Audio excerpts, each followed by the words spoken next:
Hello and welcome to the Hoop Collective podcast. We talk about the NBA, which we're doing on Sunday evening. Joining us from San Jose, California, where he's out seeing some family, Tim Bontemps. Hello, everybody. Join us from Dallas, Texas, where he'll be for a few more minutes before he flies off to Oklahoma City tonight for Monday's game against the Thunder and Nuggets, is Van MacMahon. Howdy, partners. 76 degrees in Omaha today. I bet the tiki could be pretty nice. Yes. Well, taking the last flight out tonight, and I got get up on Tuesday morning, so I'll have to, I'll tough decisions, wave as I life walk decisions. by. Okay, FYI, we did this podcast in two parts to accommodate various things, so the back half of it will be from later, but the reason we waited to do this is because we really wanted to watch the two afternoon games that were on ABC, starting off with the Celtics and Jason Tatum going into Cleveland. It was Donovan Mitchell returned for the Cavs. Jared Allen was out with knee bruise. He banged knees the other night. I thought he might be back by today because they had 4 days off, but he wasn't ready. But that's not here nor there. Guys, I really didn't get to see Tatum play that much on Friday because I was traveling. Today was the first time I got to watch him live, and so I settled in for that first quarter. And Bontemps, he scored 12 points in the first quarter. And I was like, oh, okay. And I mean, maybe if you used a magnifying glass and knew some of the way the defensive assignments and stuff were, maybe you could have argued that he was a little bit rusty. Maybe the Celtics would argue timing or whatever. And he didn't have a quote unquote great overall game. He ended up just 6 of 16, but considering the guy is coming off of an Achilles, my gosh, did he look pretty good. And the Celtics with a easy win in Cleveland. Cleveland's one of the hottest teams in the league. They just smacked the Pistons at home a couple of days ago. Bontemps, I'm not overreacting here to one game because I would not overreact if he looked terrible. But if you are a Celtics fan, frankly, if you're a contender in the Eastern Conference, Jason Tatum, early returns, man, looks pretty good on that leg. Yeah, I mean, look, in Friday's game, obviously we haven't talked about either one of these games. He was awfully rusty at the beginning. I think he missed his first 5 or 6 shots. He was clearly trying not to force it. He threw a bunch of passes early, got some assists. Eventually got a tip dunk late in the first half, then hit a 3 right after that, got himself going. Ended up, I think he had like 17, 10, and 7. But it was a reminder that, yes, like today, he went 6 for 16 today. He didn't shoot the ball awesome on Friday. But the reason we have talked about the impact Tatum can have and why I've kept saying if he could come back at anything resembling remotely what he was before, I think they're the best team, is because of all this other stuff. He is probably, if not their best rebounder, that Neemias Queta has emerged. He's their second best rebounder. He's a really good help defender. He's a good passer. He's a really good shooter. So teams are going to be focused on him. He can create offense. He can isolate and draw the defense and kick it around to guys. Like he just, his presence on the court alone is going to attract so much attention from the opposition. And he's going to be able to do so many things to help out defensively that he doesn't have to come back and immediately be first team All-NBA Jason Tatum to have a big impact. And you saw in these 2 games, he isn't first team All-NBA Jason Tatum today, but he's immediately an effective NBA player. And remember, no offense to Baylor Shireman and Ugo Gonzalez and Jordan Walsh. By the way, Baylor Shireman had a very nice game again today. Very nice. Against the Cavs. Arguably one of the best games, probably the best game of his NBA career. Well, we'll get to that shortly. But the reminder is, like, for all this talk, which I think has been silly from the beginning at all, Jason Tatum could mess up the Celtics. It's like he's taking minutes away from hard playing role players. Like, those guys have all had a nice impact, but he's stepping back in and it's only going to be an additive. And through these first 2 games, I think you can only call it an unqualified success. To see him play the way he is, moving the way he is, like, I wouldn't say he's exactly in midseason form because he's a little rusty with the shot and stuff, but you couldn't ask for anything better if you're a Celtics fan. And I think to me, this has reestablished Boston as the clear favorites in the East if he's able to stay on the court. Because, I mean, it just they've just leveled up dramatically having him back out there. Yeah, I agree with that, especially as we speak. I look up and the Pistons are down 20 plus to the Miami Heat late in the first half. The Pistons have been, they've been struggling a bit lately, but I thought Tatum's return was awesome. And yeah, he missed the first 6 shots. One of those was a great move, an uncontested dunk that he front rimmed. It's like, ooh. But yeah, probably a little bit jittery, a little bit rusty, but 12 rebounds, 7 assists. He's moving well. That's the main, 10 months off an Achilles. He's moving well. He doesn't look, he doesn't look like a diminished athlete.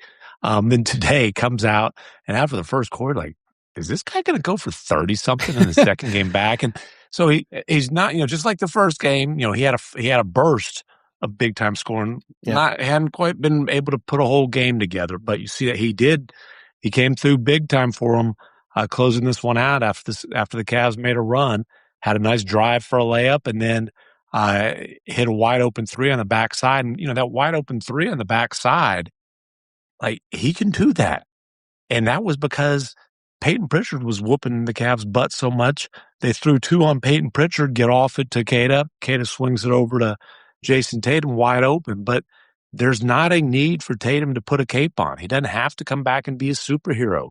He can just fit in and enhance what they have going because they established themselves as a great team this year without him, right, and without all the guys that they lost. Look, and this is why I really have very small patience for the Tatum-Brown discussion. Number one, they're a championship duo. That's been proven. Secondly, the Celtics are a system team. Now, obviously, there are going to be sections of games where they may lean into a player or not. But the Celtics, very much by design, very much by Joe Mazzulla's hand, are a system team. And the system is the system. And Jason Tatum, the system was built around him. He will just move in and the system will go on. There's certain things depending on their personnel they may do a little differently in terms of game planning. But it's a system built on 2-way wing play, right? And it's nice to have a Derek 6'8", White, really skilled one.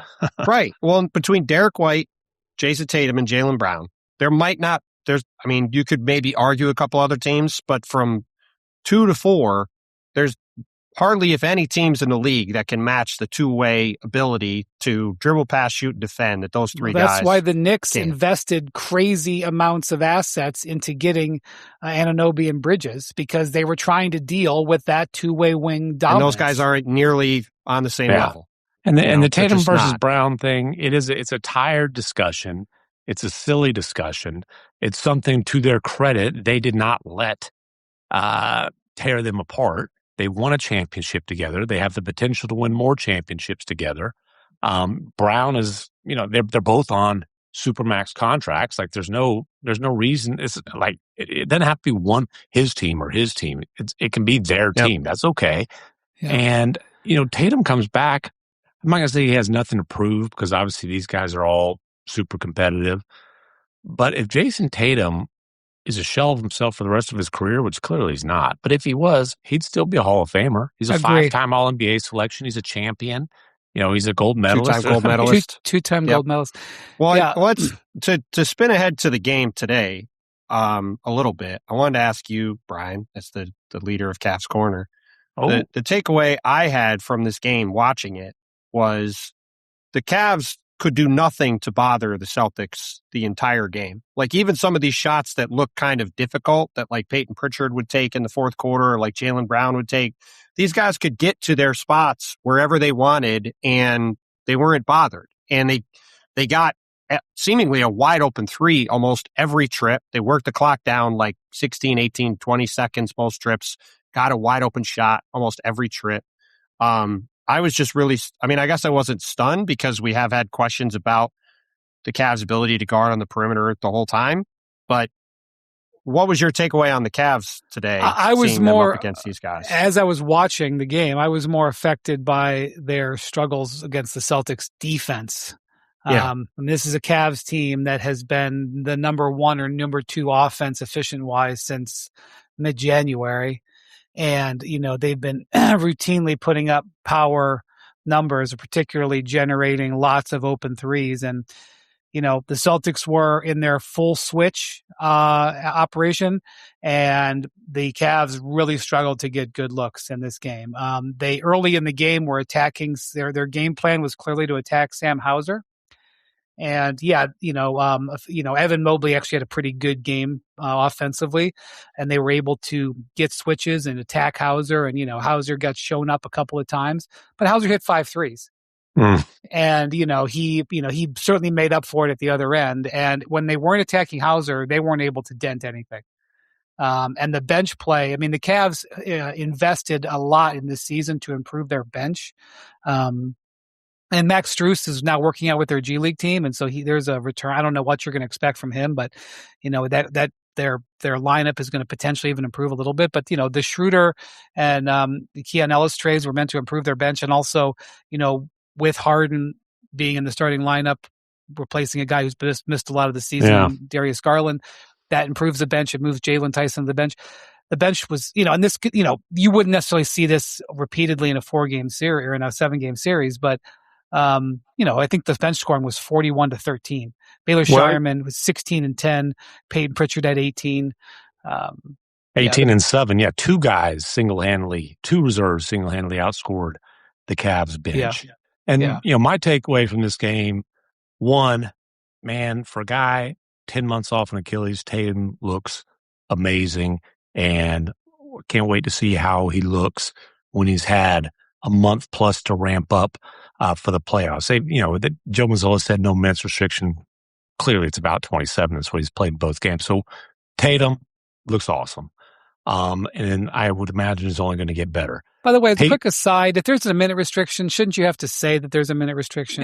Whatever. That, I don't want to get into that discussion, but I was pretty confident, again, when Joe Mazzola declared there was a minute restriction on Friday, to MacMahon's point, I was pretty confident he wasn't playing 45. I know. Did anybody think he was coming back playing 35? I hear what you're saying, but that's transparency of one wagering. Like either you're going to do it or you're not. If anybody was betting that Jason Tatum's going to have a full 35-minute workload, it has more to do with the fact that if you announce there's no minute restriction and certain people know that there is, but that's another story.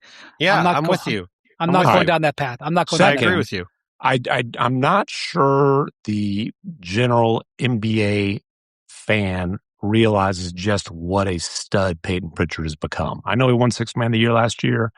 Bontemps, he made your all-contract team, and it's amazing. This guy's making about $8 million the next 2 seasons. By the way, when they gave him that contract, we all thought we were like, seriously, that much for Peyton Pritchard? What a deal! I did not at the time. But don't include me in that.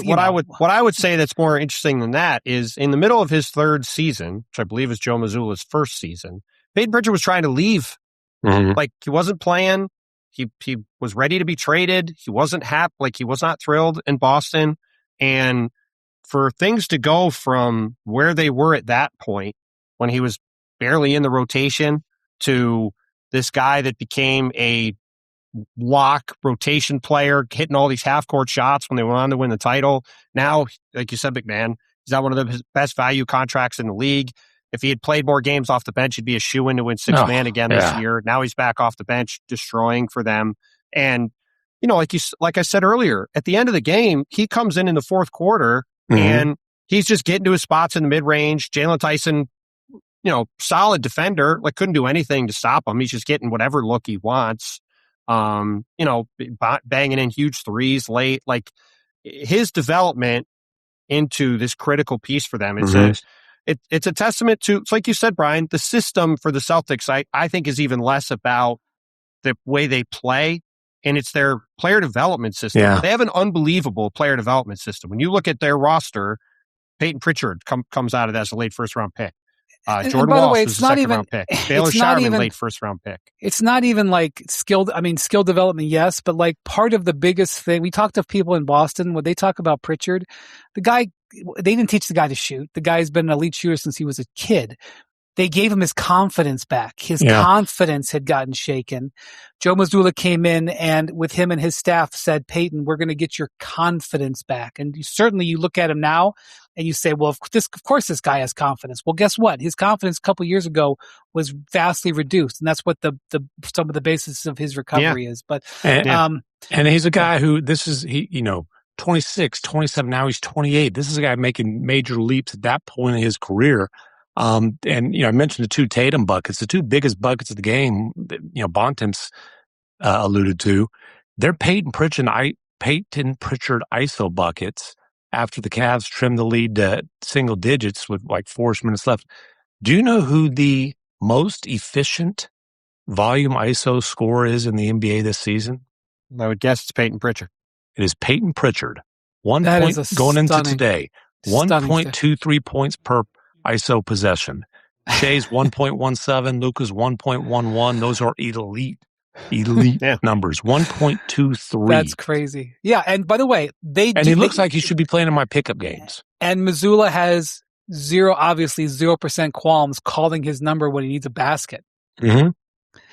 And by the way, in a game where he didn't shoot, he was only 2 for 7 from the field. Neemias Queta had 11 rebounds and was plus 13 and was again a monster inside. And it's another guy that has been a huge feather in the cap of their development system, bringing him along the last couple of years. And he's just stepped in as a starting center and been really, really good all year.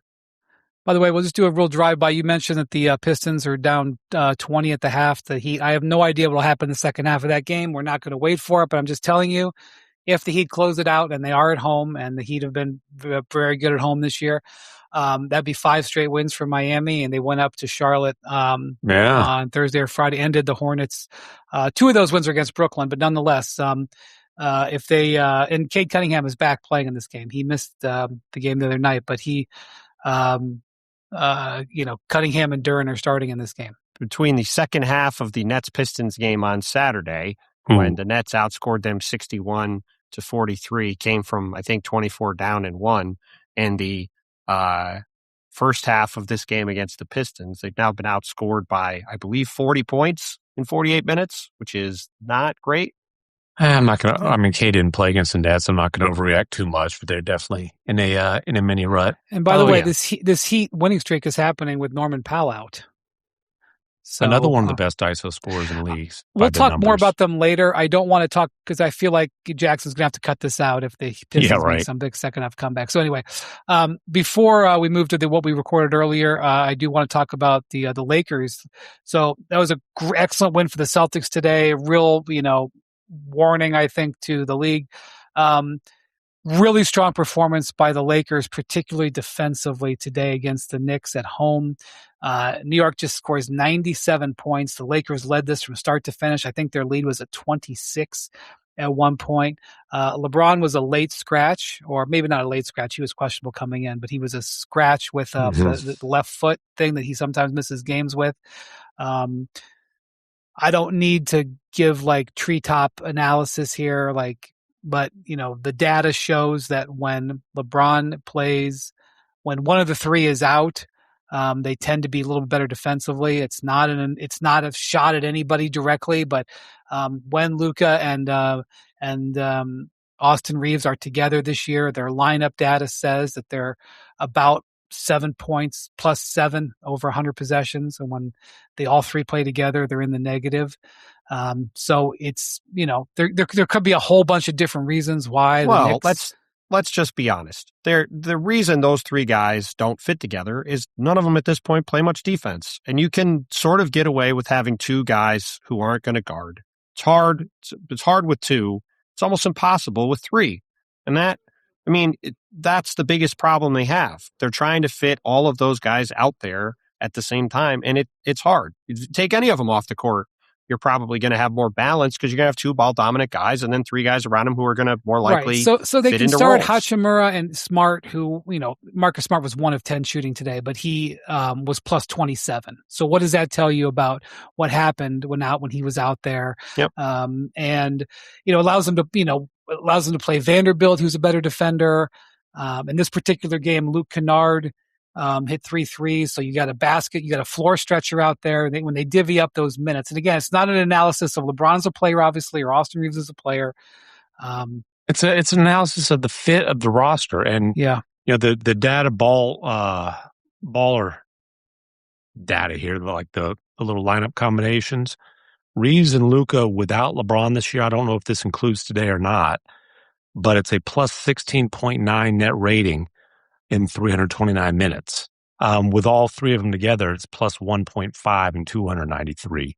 It and just went to plus, by the way. It's been in the negative for a big punk. Yeah, and they're significantly worse on both ends of the floor when they're all three together. And again, I think LeBron can go somewhere and give a team a boost. I just think the fit of the Lakers, and that's why I still think the Lakers can build a contender around Luka and Austin Reeves if they use the financial flexibility from LeBron leaving and add like a quality 3-and-D wing and a real rim protector. Ayton played well today, but a guy you can count on a night in, night out basis.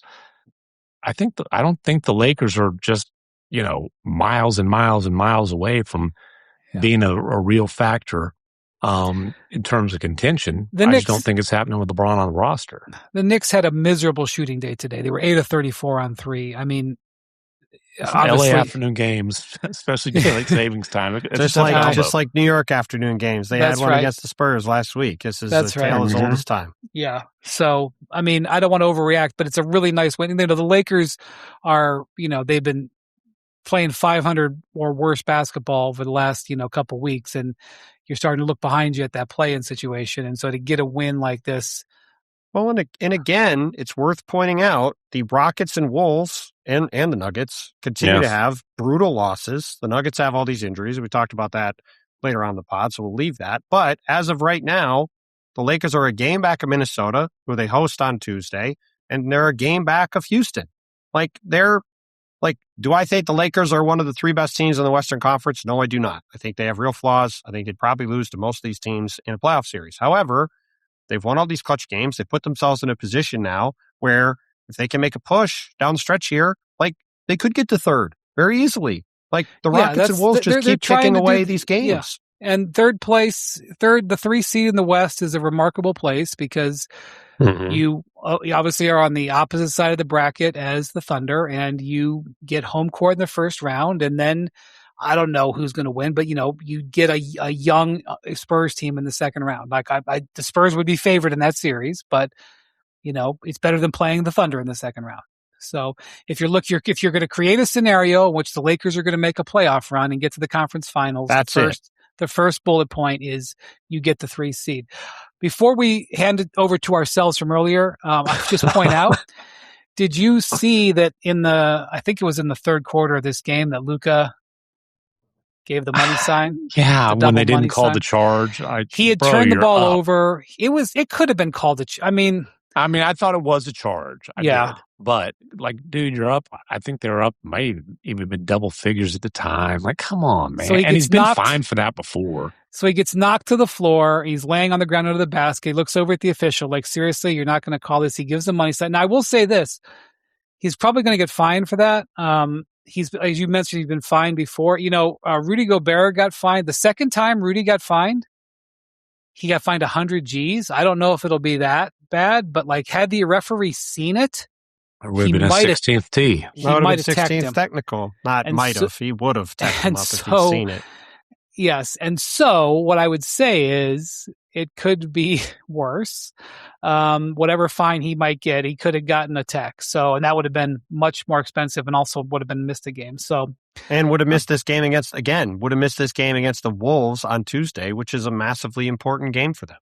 Yes, which I'm hoping to attend. Ooh, right. Wendy in the house. All right. We shall now pass it to ourselves earlier today when we are younger, more naive, and now we're older and wiser. So we go to our younger selves from earlier today. Okay, so we had what I thought was one of the more memorable parts of the regular season with a couple of Spurs games last week. And this, it happened at the end of the week, so I'm not sure how it hit the news cycle. But the Spurs had back-to-back victories. They had just come home from their rodeo trip, and they had a real quality win over the Pistons. The Pistons matchup with the Spurs is not a convenient one for Detroit because the perimeter pressure they can put on Cade Cunningham and the rim defense with Victor it's a tough one. If that ends up being the finals, which it's on the board, I would like the Spurs in that matchup, which we can talk about in a second. However, they finally have a little bit of a respite, and they come back and they play the Clippers. And you could just tell in this game that there was a bit of an energy crash. Plus, Brook Lopez had an awesome game for the Clippers. Clippers actually been playing. Lopez was raining them. He was making Wemby guard him out there. I'm not sure if it was his best game of the year, but it was certainly up there. Kawhi. By the way, as a quick aside, on Monday, Shea is going to, right, MacMahon, he's going to potentially tie the record for Wilt Chamberlain. So, he's tying him Monday, breaking it in the next game. The Wilt 20-point streak record. I would assume he's breaking it. We're going to see if he can do it, but he's done it 125 or 124. Was it 125 straight now? I'm pretty sure 126 and 127 are on the horizon. By the way, all right. He did it he extended it against the Magic when he strained his ab in the first half. I'm pretty sure he's going to get that record. That's true. All right. Anyway, so it's 125, is it right now? Yes. Kawhi is at 41. So, that's and again, good. more than anything, that means that Kawhi has finished 41 consecutive games that he's played. You know? There hasn't been an early exit. Kawhi had a good game that night. And Jordan Miller, who's been their sort of G League discovery, had a good game that night. So anyway, the Clippers in San Antonio built a 25-point lead. The Spurs had been through a number of real tough games. The Clippers actually been playing relatively well, all things considered, in the wake of the trades. They've been putting up some decent numbers. Anyway, so what did it get to, MacMahon? Did it get to 25? It was 75-50 at one point. Okay, that's clean. And then the Spurs walk them down, and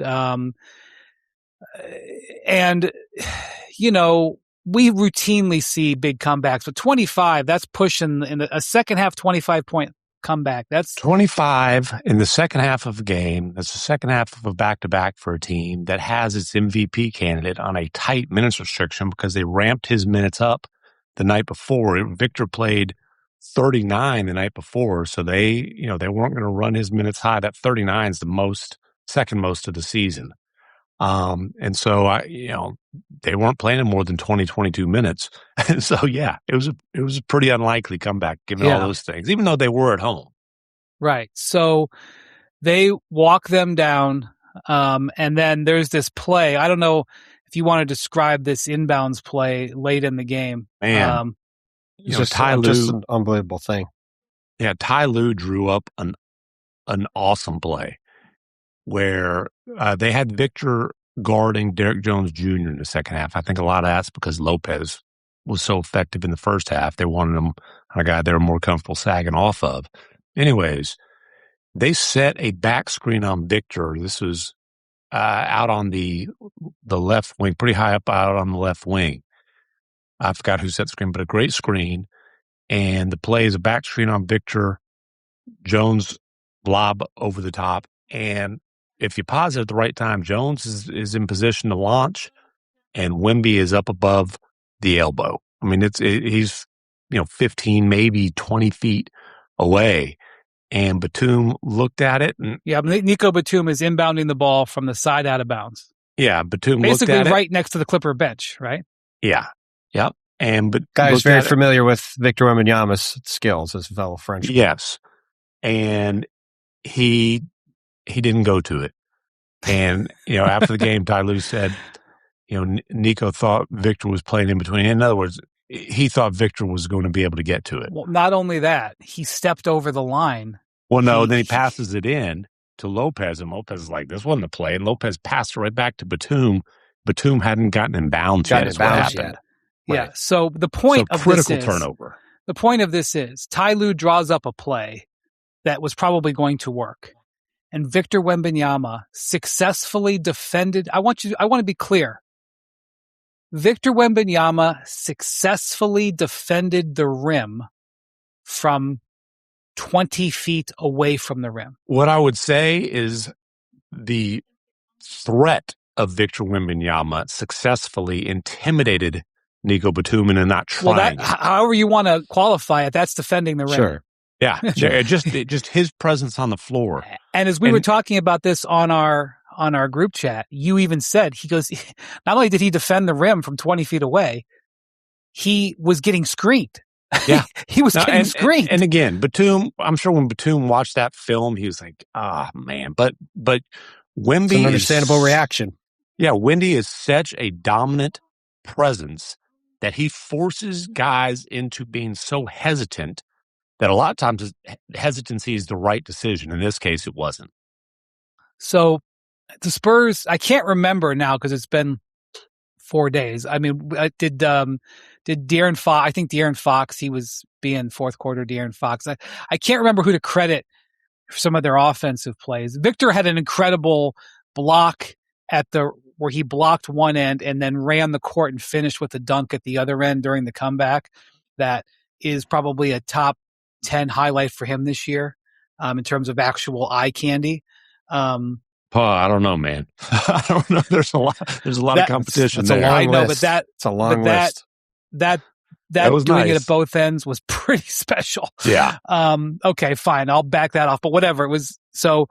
But you're MacMahon. I didn't realize this. I'm just now looking at the box score, dude. He only played 22 minutes in this That's what I'm saying. He was on a tight minutes restriction, and because again, he played 39 the night before. And let me just in roughly 61 minutes over 2 nights, the man scored 65 points, grabbed 26 rebounds, blocked 9 shots, and hit 8 threes, and was a plus 30. Again, that's 61 minutes over 30 hours. And he was tired and he was emotional when that final buzzer sounded. So by the way, the bucket to seal it was he ends up challenging a Kawhi 3 that's very short, and he just leaked out after the challenge. Fox got the rebound, just tossed it up front, and Victor had an emphatic dunk for the dagger, and that was the play that sealed it. So, by the way, so you know what the Spurs fans call the Stephon Castle Wembanyama, defensive duo. They call it Area 51 because Castle number 5, Victor number 1. Great nickname. It's kind of like the torture chamber. Area 51. Cade was in Area 51 on was it Wednesday night? Both times they played. Right. The Jackals are the nickname for the fan group at the Spurs Arena, Frostbank Center, and obviously the Alien or Wemby. Great nicknames associated with all of him. So anyway, they get this victory, and this is this reaction. Victor is emotional to the point where he's in tears. Would you say tears? There were. I wouldn't say there was some water in his eyes. There was water. There was some water. Yeah. There was some waterworks for sure. And he was emotional. He was exhausted. Right. Not full boo-hooing, but certainly some tears were shed. And after the game, he said that it was the most emotional 30 hours of basketball of his life. I think that's how he framed it. Yeah, that honestly surprised me a little bit, just because I would imagine some of the playing for the French national team. Right. But that surprised me. When the French national team won the quarterfinals and semifinals in Paris, when they were underdogs in both, that was pretty big, but it didn't have the component of this comeback. So it may not, it was very nationalistic, but whatever. I'm not going to hold him to that statement, but I think some people could use it as maybe use it against him as kind of a sign of weakness. I mean, there will be nerds on the internet who do, and people trying to be cool on the internet for sure. But this is what I really like about it, is that he values competition and winning so much. And this is one of the things that, Bontemps and I have talked about this for years, about the need to have something to play for and enjoy as a team and a fan base beyond just the championship. Because if you just have the championship as your only goal, the percentage of fans that are not going to enjoy, the percentage of players, it's not feasible.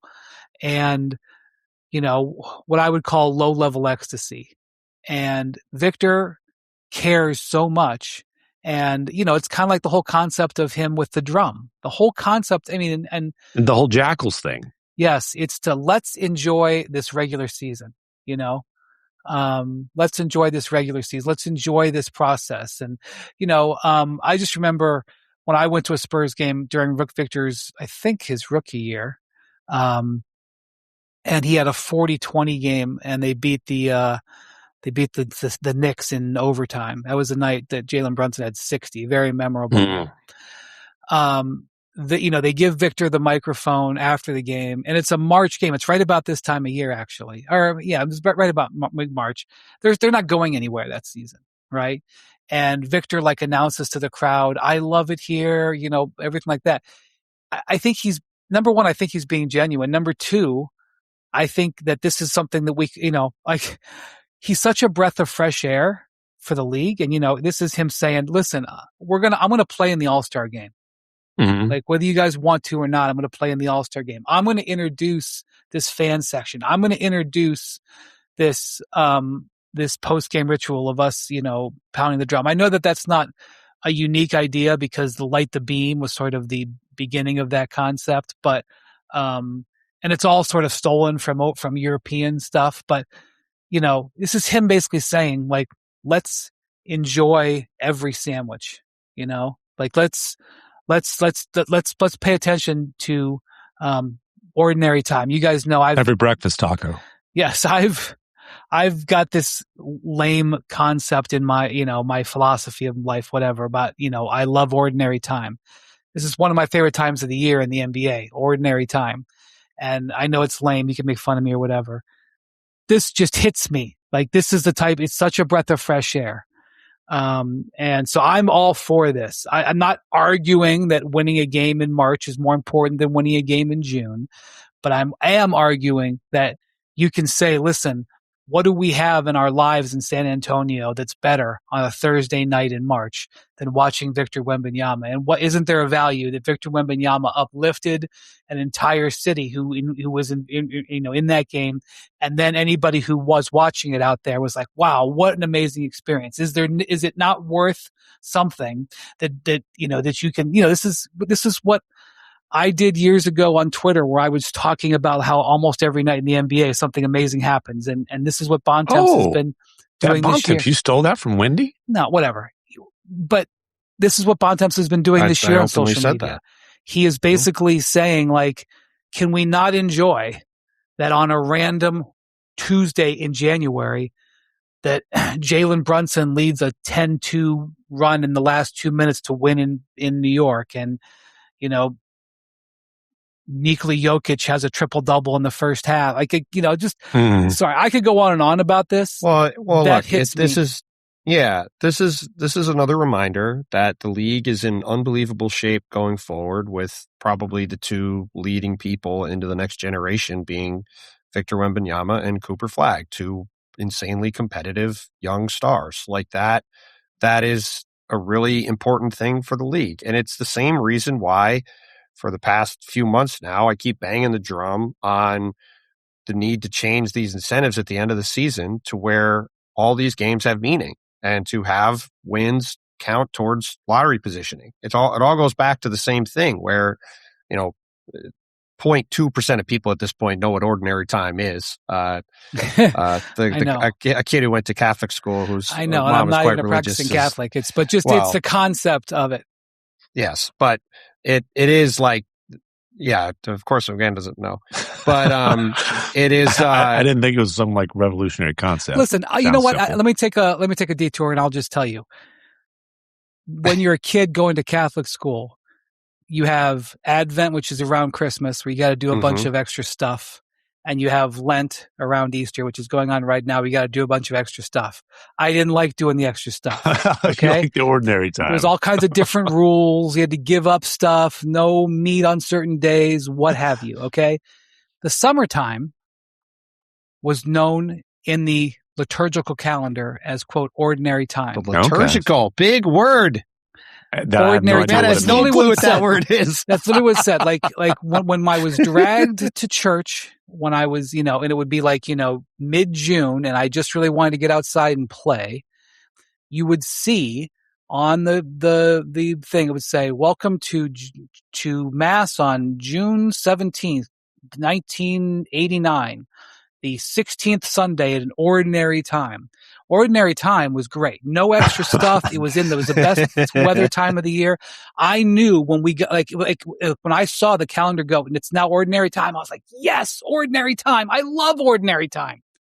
So this is that's the detour. Go ahead. No, it's all good. But it is, right now we're in ordinary time in the NBA. Okay? We are in ordinary time in the NBA, yes. and it often leads to a lot of dud nights, especially these last couple of months of the season and before the playoffs start. And it's why every person I've talked to, general managers, scouts, coaches, players, anybody, all agrees that anything to make these last couple months of the season not be this interminable slog where you have all these teams taking games off and trying to lose and, manipulating lineups, whatever.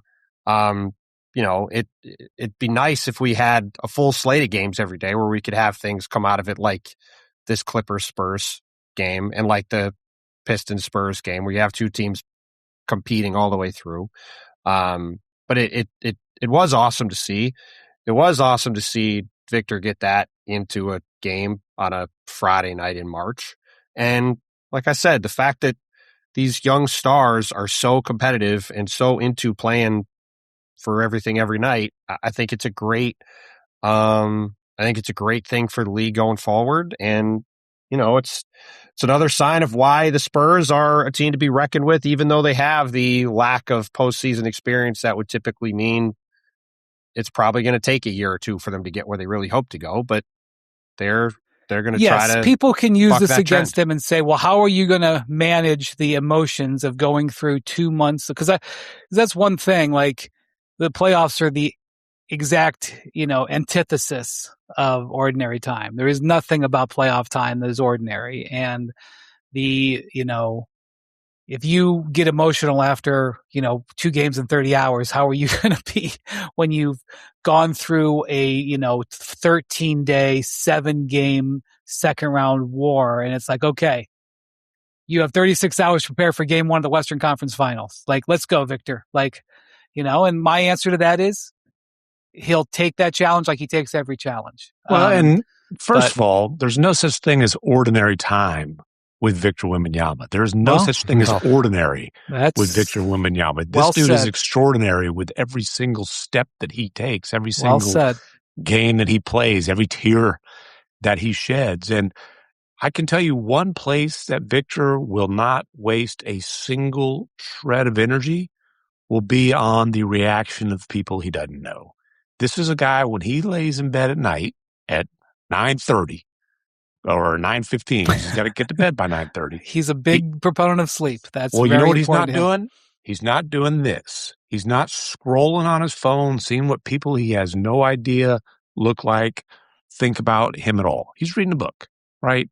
And my point is, like, hey, if the people that are making fun of him, he doesn't care. He's not going to see that. He's not going to worry about what some pimple face who has a anime avatar thinks about him. Who cares, right?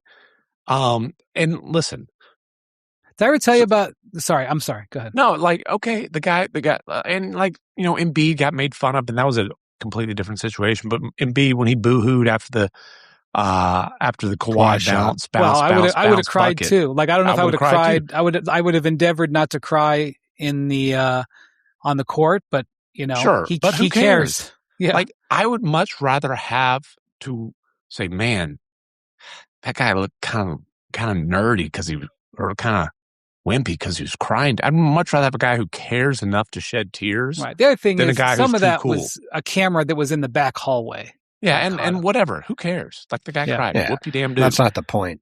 Whoop-de-damn do. As the IT department lectures me about all the time, like, toxic masculinity is making fun of a guy for shedding a couple tears. I'll bet guy cares. MacMahon has been lectured about toxic masculinity. Sure he has. I've heard it a time or two. But again, Victor Wembanyama cares about every game he plays, about every step he takes towards, not just towards potentially a championship, but you know what? he really, truly cares about achieving his potential and understanding that his potential is perhaps unprecedented. I was told by a member of their coaching staff that he thought that the game against the Pistons might have been the best defensive performance he'd seen. Like their guards apparently weren't awesome defensively in that game, and Wemby just cleaned up so many things. And dude, that's one of the best all-around games that we've seen this year. The guy had 38, 16, blocked 5 shots, played 39 minutes, was just all over the floor on both ends. The first play of the game, it's like a shot clock 27, 28 footer swish. That sets the tone. Poor Jalen Duren was in hell trying to guard him on the perimeter. Like 2 or 3 of his fouls were, crap, I got to go contest out here. Oh, it's a pump fake. He's off the dribble. A big man's not used to guarding somebody who can go pump fake off the dribble like that. That was like all of Wemby. And, for him to come back the next night, if anything, my concern would be, how's he going to hold up to the playoff grind?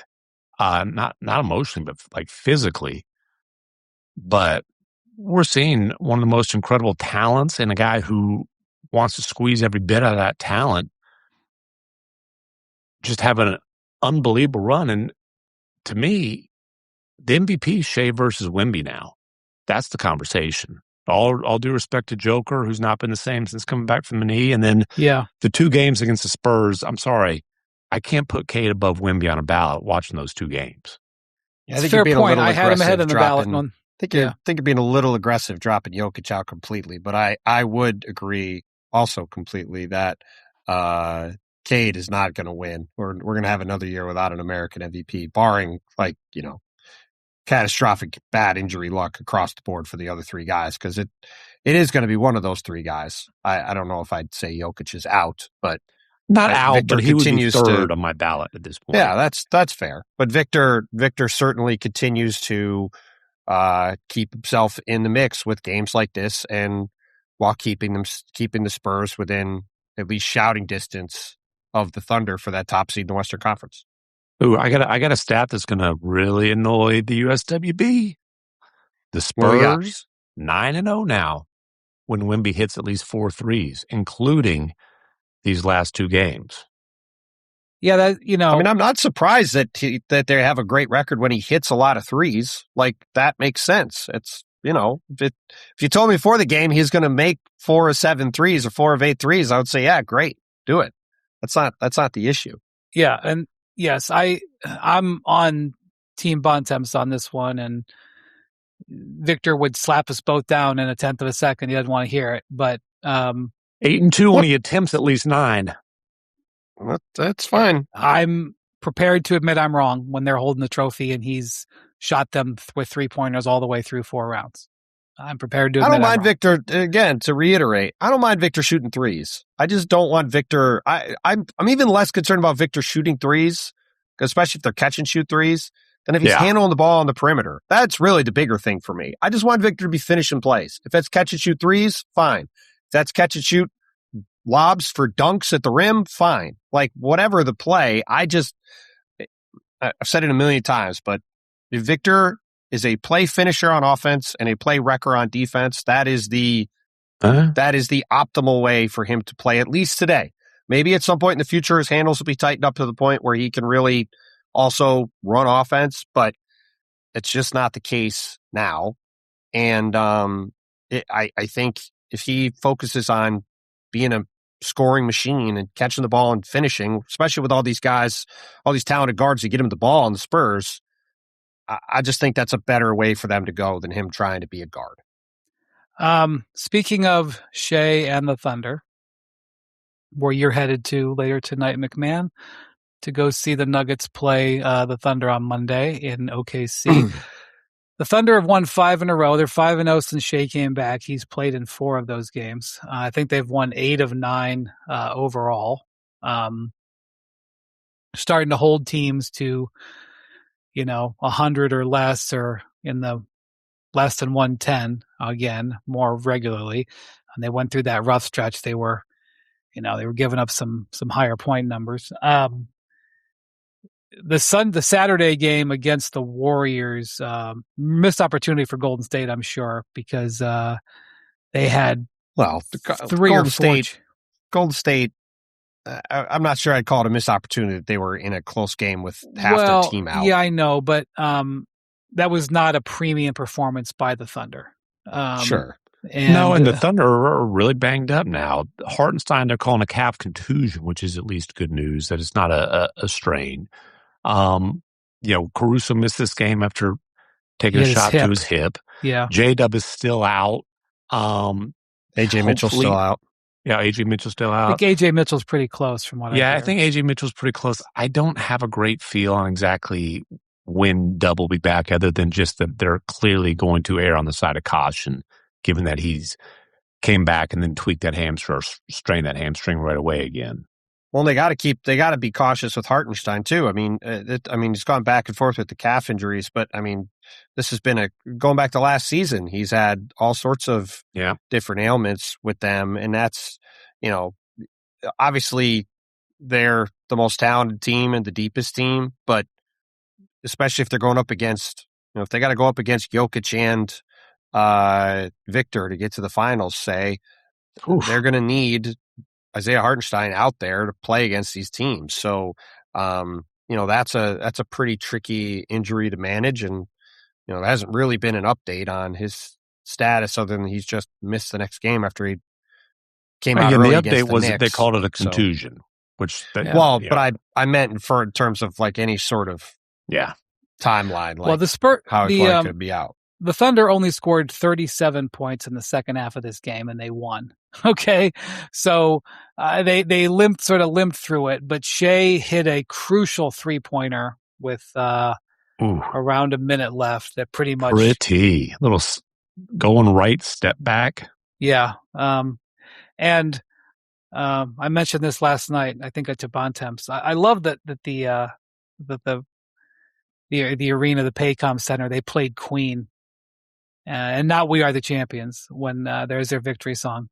We just in general, as I continue to grow gray hair and I develop my stick in the mud qualities, I more Queen and more James Brown at NBA arenas. That's my James Brown. Yes, absolutely, should be more James Brown.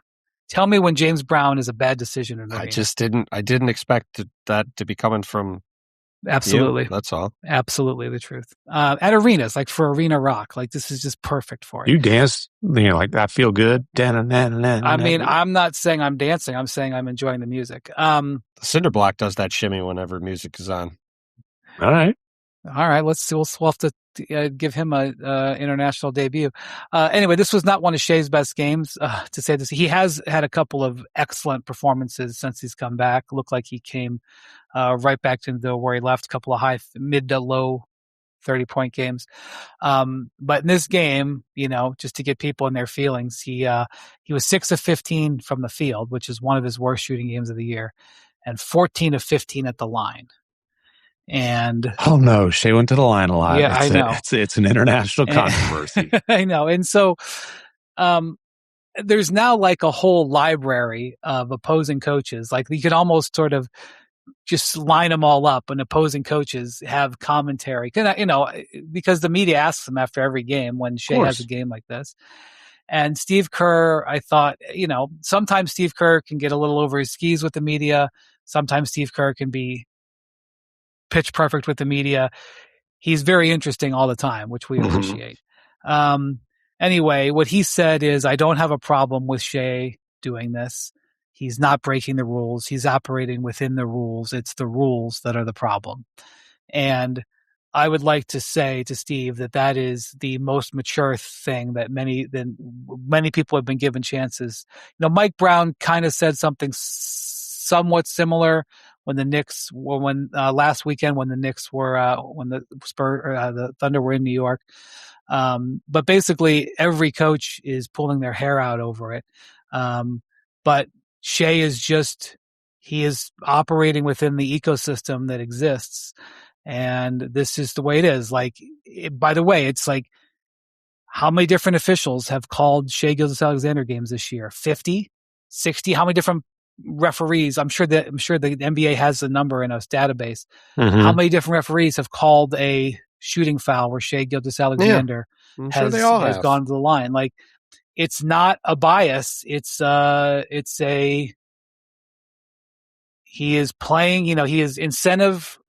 He is playing to the incentive. And it won them the game. I just push back on the thought that what we're seeing from Shai is some kind of anomaly in terms of how often he gets to the line as a 30-plus point per game scorer who does the vast majority of his damage off the dribble. And, it's funny because Shai doesn't lead the league in free throws, and it is a guard who leads the league in free throws is Luka Doncic. But then the conversation about Luka is never like, oh, he gets too many whistles. It's Luka whining about the whistles that he doesn't get. Where Shai, I'd be curious to look this up. I would bet that Shai has fewer technical fouls in his career than Luka does averages per season. I would bet that. Luka has 15. Aren't you glad you're not in McTen's shoes? Like, back in the old days. You don't think I've ever been in those shoes? No, I'm saying, aren't you glad you're not anymore? Because when Luka would get to 50, has he actually been suspended for techs? Or is he? He's had a 16th rescinded. Famously, he had one time he had the 16th rescinded, and so he was able to play the final game of the season when they had some seeding stuff on the line, and that's when he strained his calf for the first time and missed the first 3 games of the playoffs. Right. So, when they played the Jazz. And I'm not expecting you to know this off the top of your head, but so he got his 15th last week with roughly 5-6 weeks left in the season. Do you think he can go? No.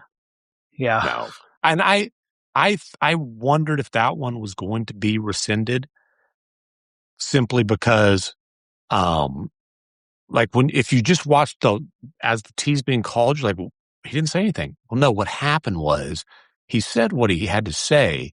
He said what the ref deemed worthy of a tee as the Nuggets were getting out in transition, which honestly, more than the tees, that's the biggest problem. Jackson has the number. Jackson has the number. I have the number from ESPN.com, which is different than the one Jackson has. So I'm not sure. Okay. What do we got? It's the number on ESPN.com is 9, which is still far lower than Luka Doncic this year, let alone that's Shai's career tees. Yeah. Mm-hmm. Yeah. Well, and that's the thing. Shai doesn't. How many drops of sweat has he? And one of them was the other day for throwing the ball off of the same. Well, one of them was the other day in that Nuggets game when he threw the ball off Nikola Jokic after he got fouled after the whistle. And honestly, I don't know what gets you a better whistle. I don't know if the constant complaining, because there are times where I think like, hey, Luka earned that call with the complaining 2 or 3 possessions earlier, or does just the calm, cool, like, okay, I'm going to give that guy the benefit of the doubt because he's not wearing me out all the time. I don't know what's more effective in terms of actually getting calls. Well, Luka, how do I want to say this? Luka doesn't bait. He just. Oh, yes, he does. Well, yeah, it's not predominant.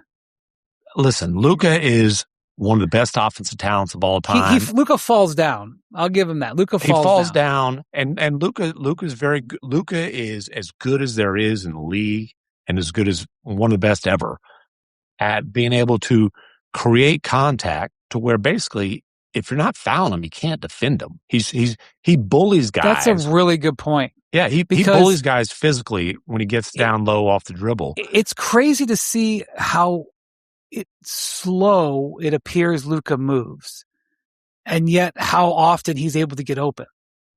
And it's really fascinating to watch. Both of these guys, both Luka and Shai are similar in the sense of their footwork when they pick the dribble up is as good as there is. Like unbelievable. Brunson's up there, actually, and Edwards is up there with unbelievable footwork, but the combination of footwork, balance, using the pump fake, and then Luka is just so big and so strong. Like when he puts that shoulder into you off the dribble, and it's not an offensive foul. When he puts that shoulder into you off the dribble, the only way you can respond is with all out physicality, and it's hard to respond with all out physicality also, and then not foul. Luka's ability to shoot from all different angles, like on the clock. I feel like he can score from like 10 o'clock to like 4 o'clock, like however he releases it. It's crazy. And he's 6'8", and he's built like a brick wall. I mean, it's why he's, to MacMahon's point, he's such a unique talent. But those guys both know all the rules. They know how to manipulate the rules to their advantage. It's a big part of why they're successful. And by the way, speaking of that, I think since we talked about this a lot the other day, I do think it's worth pointing out, since we last did the pod, that Lou Dort talked to Joel Lorenzi of The Athletic, friend of the pod, and he admitted I'll say he's a friend of the pod. And he admitted that he went over the line on that play with Nikola Jokic last week, which I thought was the right thing for Lou to do and to say, since he did. And, we're obviously McMahon's obviously going to be at that game Monday night, and these teams could easily play 7 games in the playoffs. I hope they do, because I think it'll be an awesome series. And I thought that was a responsible way to handle that situation. I think organizationally, after the Thunder got back in and kind of evaluated the film and took a look at the whole thing, they were like, you know what? We're all for defending our guy, but this one. Look, sometimes you make a mistake, and you made a mistake. So, so Mark Daigneault sort of toned back the rhetoric. Lou Dort proactively went out and raised his hand. Daigneault just stopped commenting and just, we got so much respect for him. That's what I'm saying. He pulled it back. He pulled it back. For sure. But the thing about this game will be who's on the active list for the Nuggets, because they haven't announced anything yet on as we speak here on Murray. Yeah, I'm told they don't think that's a major ankle sprain, but he clearly twisted that ankle pretty good. Look, I mean, you got to get help back to the locker room. You're probably going to miss some time. The Knicks, throttled them, and they played really well, and OG had a great game that night, etc. But that was a relic of the Nuggets by that game.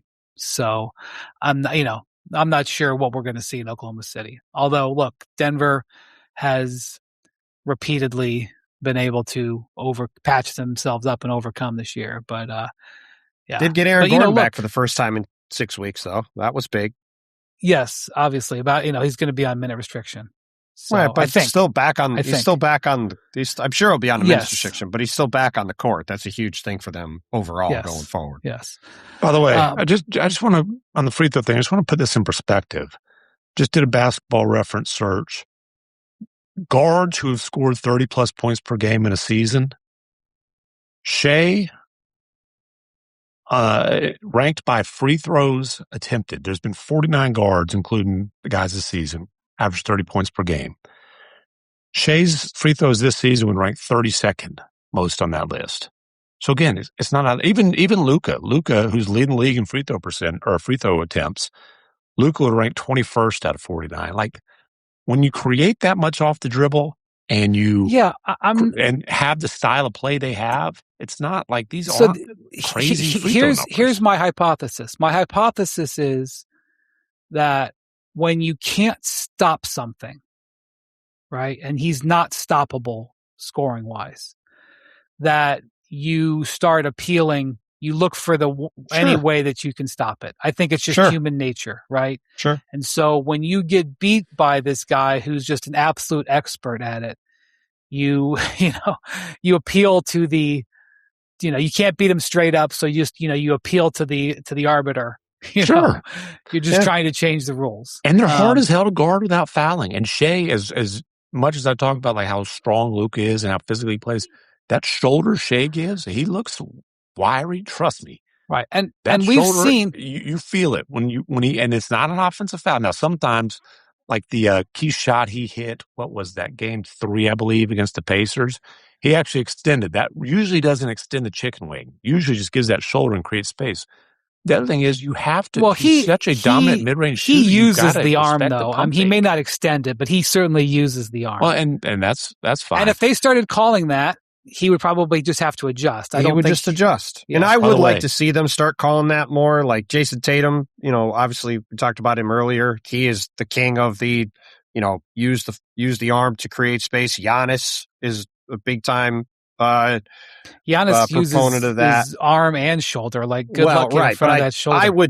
It's so hard to guard these guys. I would like the NBA to take that tool away because it does make it virtually impossible to guard these guys. But again, Che and Luka both, they know every inch of the rule book, and they maximize their ability to get to the line and score and dominate games. Luka knows it, and he debates it in real time. Well, yes, he definitely loves to tell you. But over the last couple of years, we've seen the officials change their level of allowed physicality. It's sort of gone up and down. It ebbs and flows for sure. Well, and Shea has not.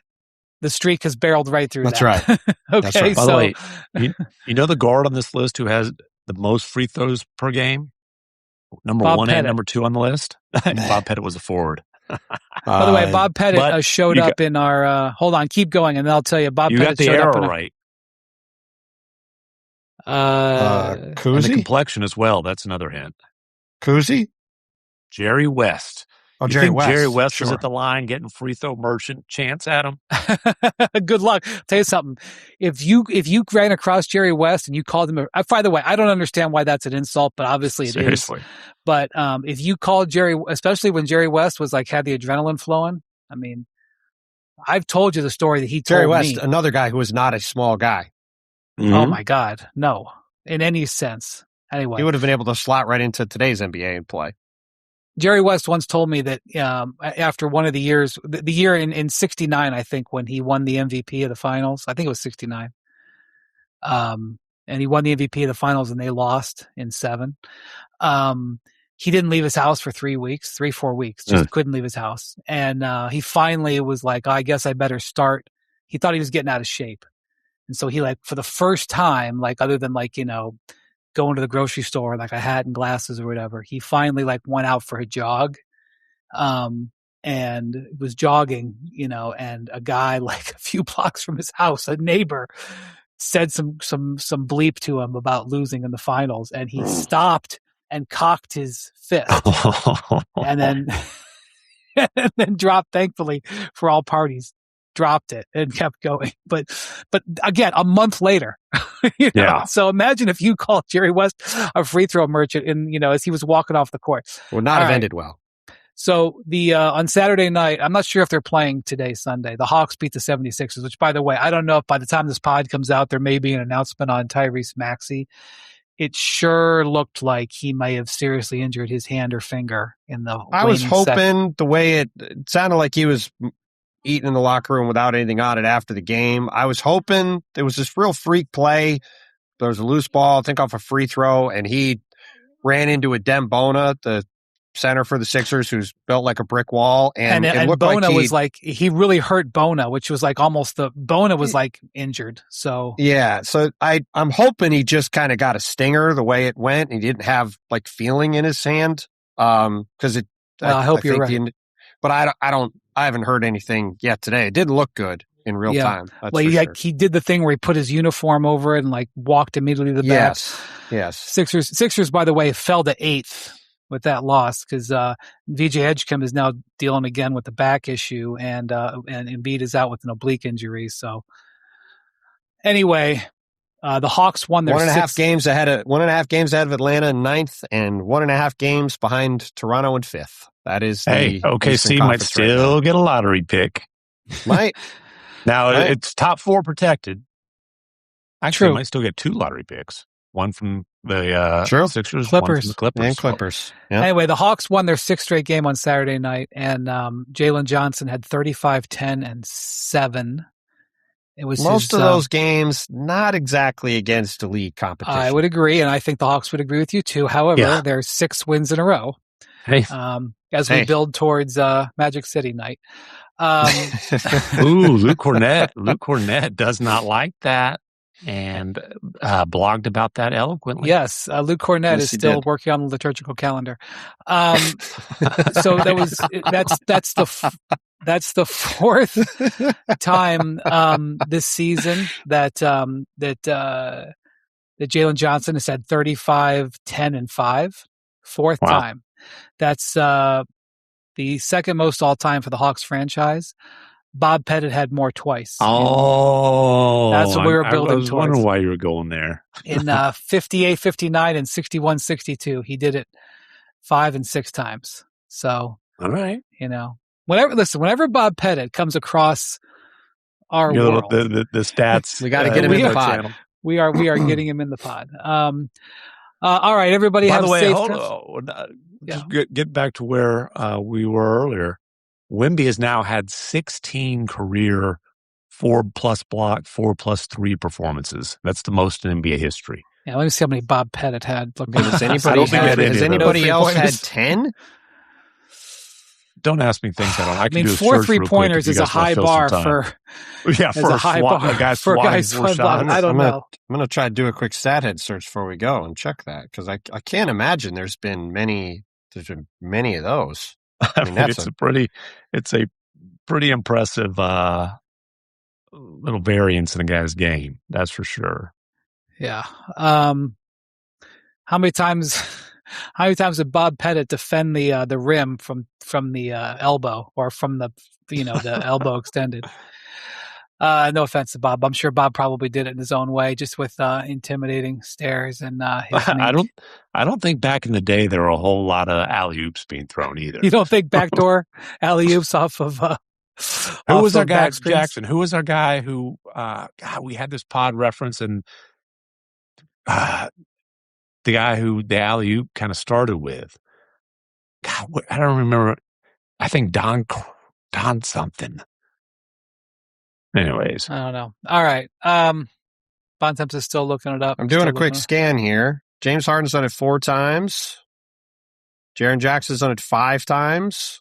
Rafe LaFrentz did it 5 times. Maverick's great. Current NBA center has done it 12 times. Embiid? Nope. Don Kogis was our guy, by the way. I don't remember what. We didn't talk about Porzingis on the pod. He's done it 11 times. There you go. Porzingis, Another guy's done it 12 times. Porzingis played on Saturday and said that he thinks he's past his illness issues. I hope that that's true. I hope so too. Ramona Shelburne and Anthony Slater had a story on Porzingis that ran, I think, on Friday, talking about the issues with this. And, unfortunately in that story, there was 3 or 4 instances where he has said exactly the same thing, or essentially the same thing. So, I hope it's true. I will say also in that story, Mike Dunleavy, the Warriors general manager, was quoted as saying when he made the trade with Atlanta, Kuminga for Porzingis, whoever else was in that deal, the Warriors medical staff cleared it. They took whatever information they were given, they did their background research, they did it, and they cleared it, and then they did the deal. And Dunleavy said, "I have complete trust and belief in our staff," and so he's on the record as saying that. So that's what it is. So the 4-3-4 block double figure club is Wemby, Brook Lopez with 12, which we should have guessed. Okay. And Porzingis with 11. That's right. This happened 198 times in NBA history, and Wembanyama's done it 16 times in 2.5 years. And you know what? Wemby might do it 198 times in his career. Considering all the games he's missed already, he might have done it 25 already or 30. So it's pretty wild. If he has his druthers, that's the way he wants to play. So, I just looked it up to see, because Brook had 4 threes against the Spurs the other night. He also had 4 steals but no blocks. So he gets credit for a 4 steal for a 3-point game. That's probably not as rare.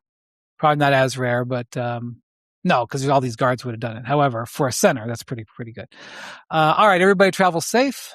Thank you for listening to Hoop Collective. Thank you to Jackson and all of our producers for putting this together. Another week of spectacular podcast content starts off as we are in week whatever of ordinary time. And we'll talk to you later this week. Adios, amigos.